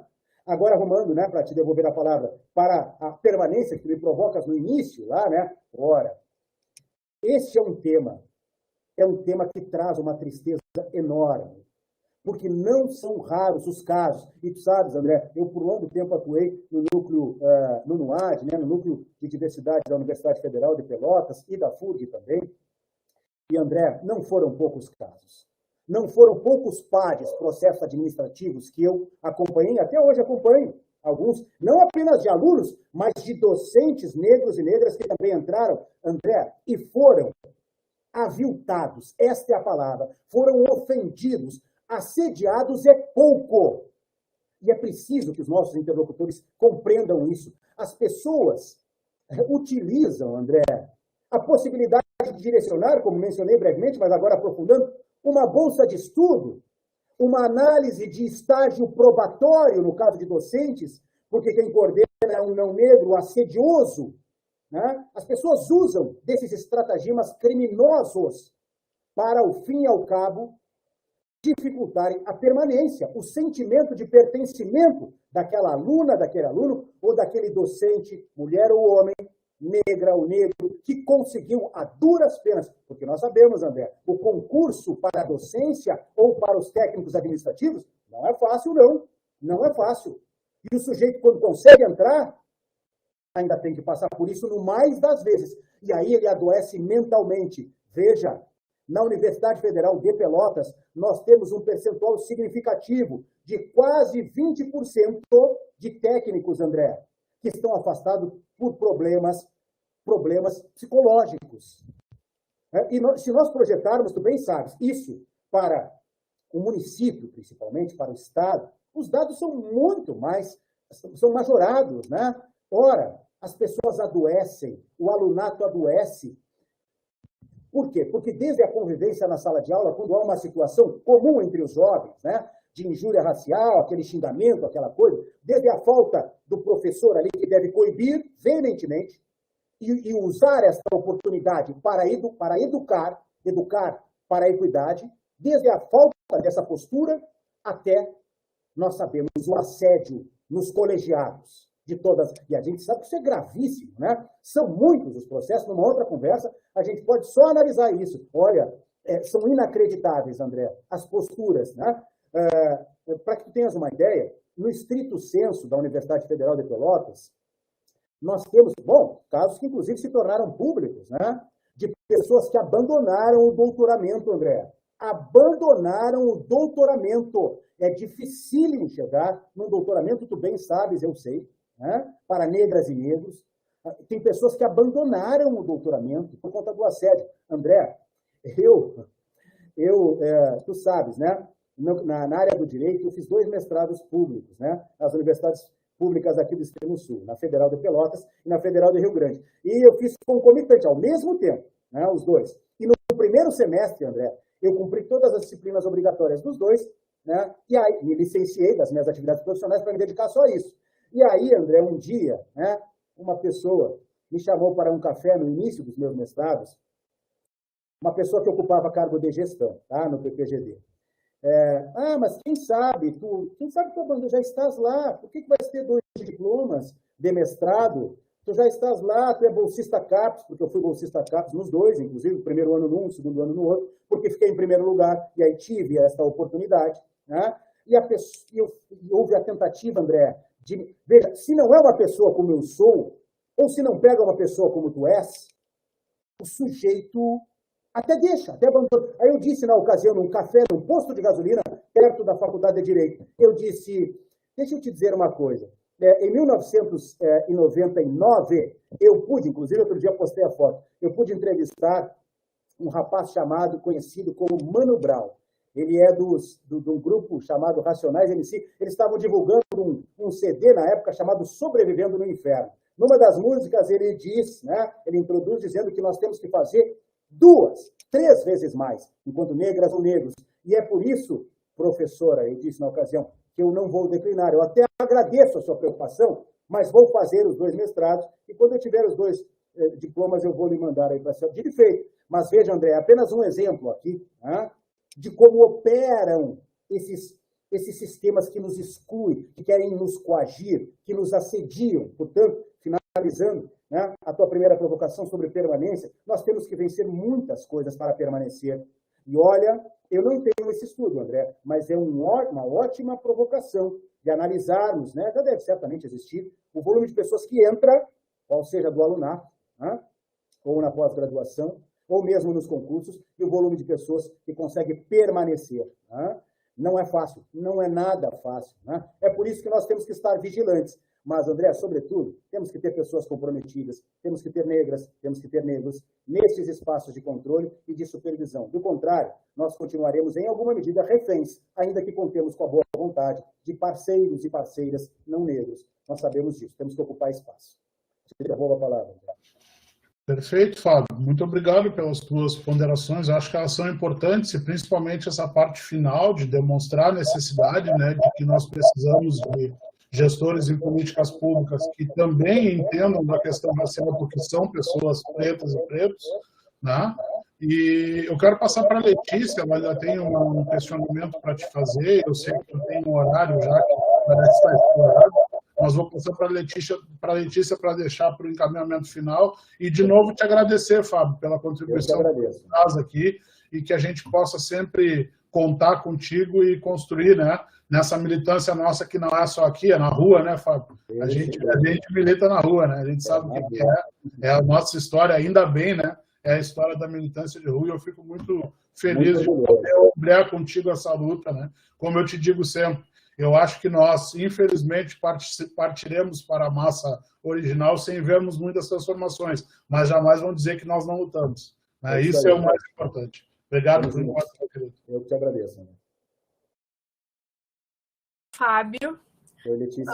Eu gostaria de te consultar se há tempo ainda para fazermos uma última pergunta que foi colocada no YouTube do pessoal que está acompanhando a live. Eu tenho 12 minutos, Letícia. Porque às 16 horas eu tenho uma audiência de custódia. Mas, porque aí eu saio 5 minutinhos antes. Tenho 12 minutos. Tá, então eu vou fazer a pergunta. É uma pergunta que veio da professora Michele, do campus do IFSU de Jaguarão. Então, ela quer saber se a política de cotas, né, que vai ter a sua avaliação no próximo ano, ela será continuada e quais as perspectivas, né, para essa avaliação e quais os resultados, né, que, por exemplo, quem está no movimento negro tem acompanhado durante todo esse processo que vai completar os 10 anos. Perfeito. Vamos lá, então. De pronto, eu agradeço a pergunta, agradeço muito a pergunta, e quero dizer que nós não podemos responder de maneira terminativa se a política vai continuar. Né? Nós não podemos antecipar esta resposta, né? Porque isso vai depender de uma análise no Congresso Nacional, ao fim e ao cabo. No entanto, nós não estamos inertes já há algum tempo, né? Inclusive, já estão materializados em documentos postulados no Congresso muitas razões que sustentam a necessidade da continuidade. E, para além disso, colega que nos provocou, para a ampliação da política, visando, como provoquei aqui, algum diploma complementar que trate pontual e exclusivamente de reserva de vagas para negras e negros no ambiente da educação. Então, vou reiterar aqui, né? Não podemos responder, porque seria um exercício de futurologia, qual será o desdobramento no Congresso no ano que vem, sobretudo porque vivemos, né, um momento que requer cautela, porque estamos sob ataque, nós bem sabemos, nós estamos sob franco e escancarado ataque. As políticas de inclusão são incompreendidas, incompreensivelmente incompreendidas pelos gestores públicos no Brasil, em especial pelo mandatário hoje no Brasil, são incompreendidas, por mais que possa parecer redundantes, né? Então, estamos sob ataque. Esta é uma análise fática, não é aqui um juízo de valor, é uma análise fática.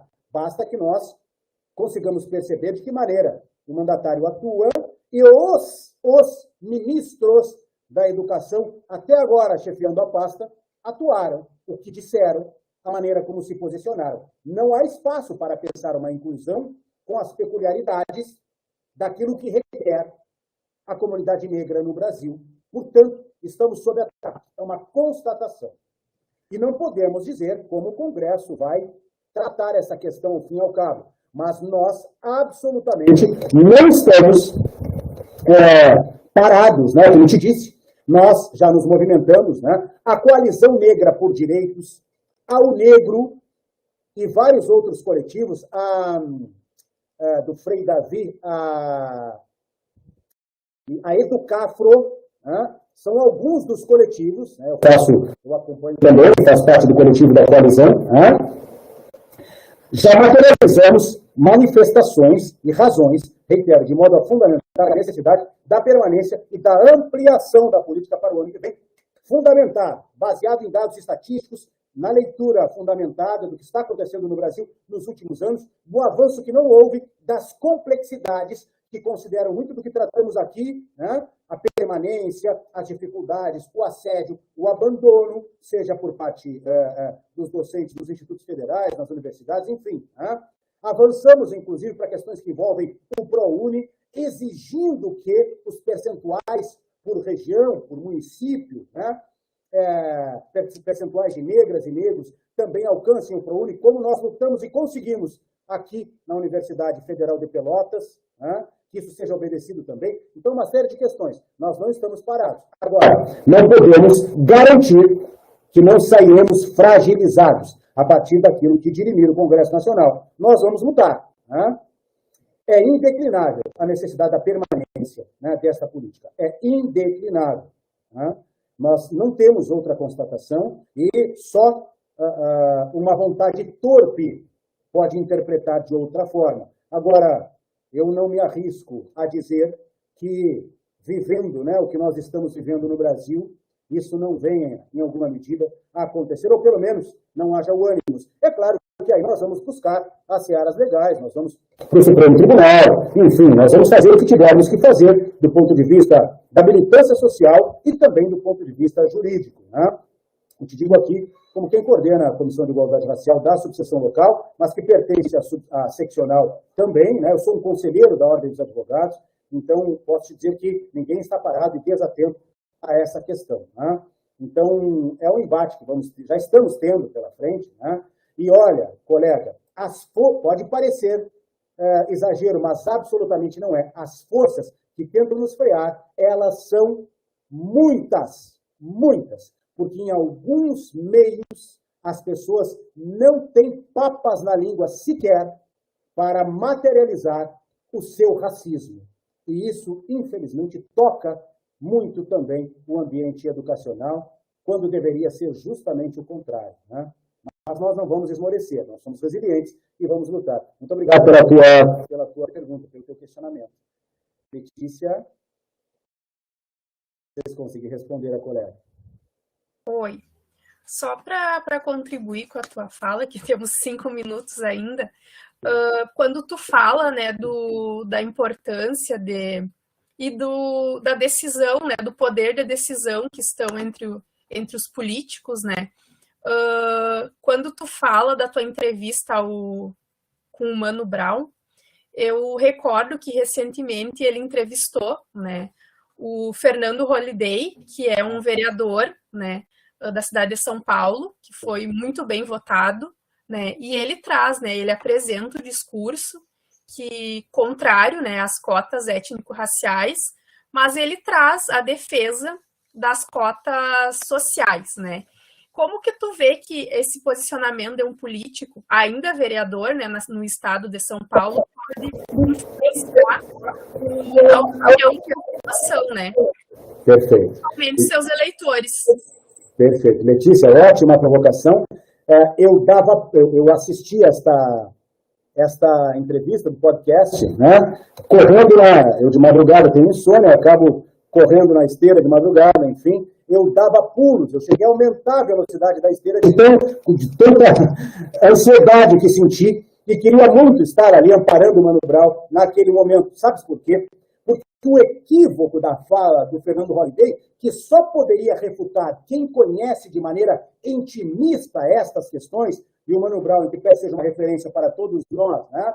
A peculiaridade destes sistemas, né? Não é completamente dominada por ele, né? O equívoco crasso na compreensão do Fernando Holliday é a individualização da análise. Toda vez que eu individualizo, como ele o faz, e sustento que somos todos iguais, a cota deveria ser social, porque todos temos capacidade, esse é um erro crasso, porque eu poderia, se tivesse mais tempo, desenhar a vida de quem nasce na favela, na miserabilidade, na periferia, e tenta avançar na educação, em espaços dignos, e de uma pessoa, de um jovenzinho que nasce abastado. O Fernando Holliday se equivoca quando ele diz que não, a cota tem que ser social, porque também tem pobres que são negros, enfim. Então, ele se equivoca porque ele despreza o volume massivo, o volume incontestável, estatisticamente, de miseráveis e pobres, negras e negros, que sustentam, que justificam a reparação para grupos sociais bem definidos.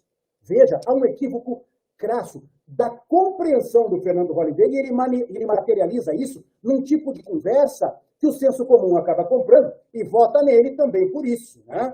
Mas alguém, né, com uma compreensão um pouquinho mais apurada, obviamente não estou aqui, né, fragilizando, né, a resistência do Mano Brown, óbvio que não, né, mas veja, em conversa com um especialista, o Fernando Holliday passa vergonha, ele acaba sendo encurralado tranquilamente, se ele conversar com um especialista e disser o que ele disse naquele podcast, né, que não, nós temos que ter cotas sociais, porque senão alguma medida vai representar um privilégio, confundindo de maneira equivocadíssima reparação com privilégio. É um equívoco muito comum, Letícia, muito comum, e isso me desacomoda profundamente, como te disse. Eu ouvi esse podcast e fiquei tão ansioso, né, por não poder falar, obviamente, cheguei a correr mais rápido na esteira, enfim, né, para passar a ansiedade. Mas equívoco enorme de compensação, um equívoco basilar de quem desconhece ou não quer perceber a tentativa de evolução dos grupos raciais no Brasil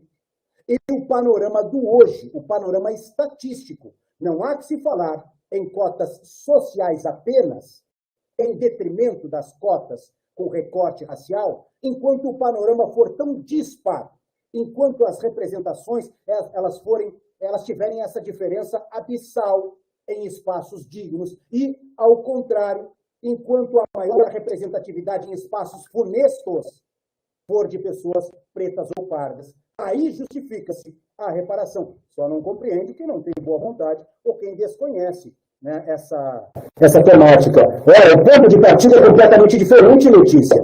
Né? Há 130 anos atrás, arredondando o tempo, né, eu seria um cativo. Jamais estaríamos conversando. Aliás, há 100 anos atrás, eu não poderia circundar livremente algumas ruas da minha cidade ou atravessar a Praça Central, a Coronel Pedro Osório, porque lá havia um monumento ao martírio, há 100 anos atrás.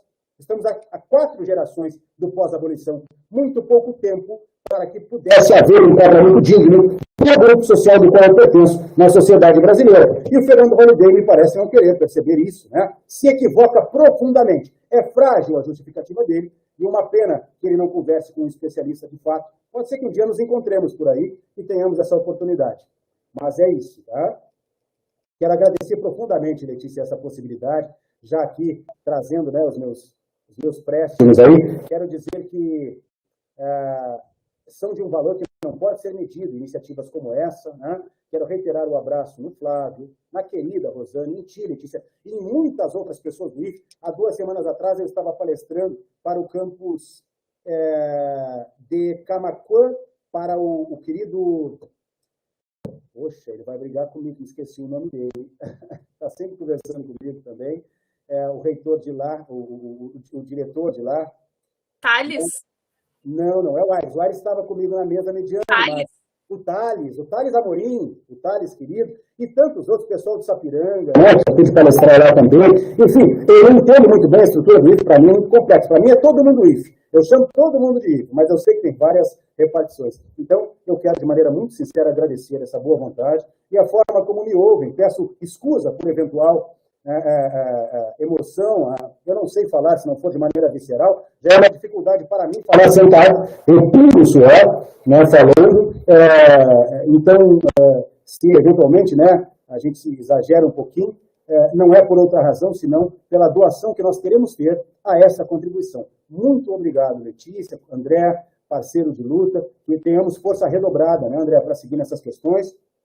A Tereza, querida, que não está aí também, mas é do IFE, né? Não posso deixar de referenciá-la, e tantas outras colegas, mulheres e homens aí que se somam a essa luta. Gratidão por tudo, viu? Muito obrigado. Né? A saber, Letícia, eu vou agora entrar numa audiência de custódia para tentar conseguir a liberdade de um jovem negro que teve a sua liberdade cerceada, no meu entendimento, né?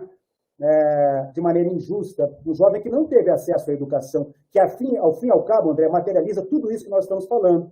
Né? Eu tenho certeza que tu sabes de quem se trata, André, é um jogador de futebol que teve bastante projeção aí, né? E eu vou lá, vamos ver, se tudo correr bem, vou tentar desenhar para o magistrado, que é um não negro, esse problema todo que tratamos aqui, né? Para que ao fim e ao cabo ele possa ter a liberdade restabelecida. Vamos ver. Né? Muito obrigado, pessoal. Muito obrigado por essa possibilidade. Um abraço em todas e todos por aí. Abraço. Pessoal, eu quero agradecer em nome do IFSU, né, em nome do reitor, em nome da Rosane, todos que estiveram aqui presentes, aos intérpretes de Libras, que tornam acessível esse momento, e reforçar o convite para o segmento do seminário, que se dá início hoje, às 19 horas, com a presença de 2 palestrantes que irão abordar o tema da violência escolar, o bullying. Então, nós aguardamos todos vocês às 19 horas. Não sei se o André quer fazer alguma fala para encerrar. Quero só agradecer também aos intérpretes que estiveram conosco, a tua parceria, Letícia. Sempre feliz em poder compartilhar esses espaços contigo. Acho que a gente tem muita coisa para fazer na nossa instituição, né? Como eu digo lá no nosso GT, né? A gente precisa fazer o nosso trabalho de casa também. Né?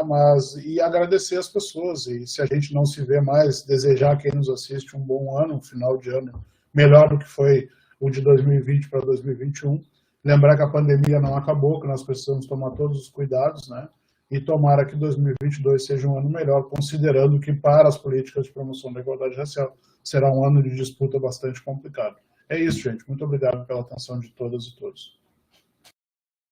Obrigada. Então, se encerra a atividade agora da tarde. Uma boa tarde para todos.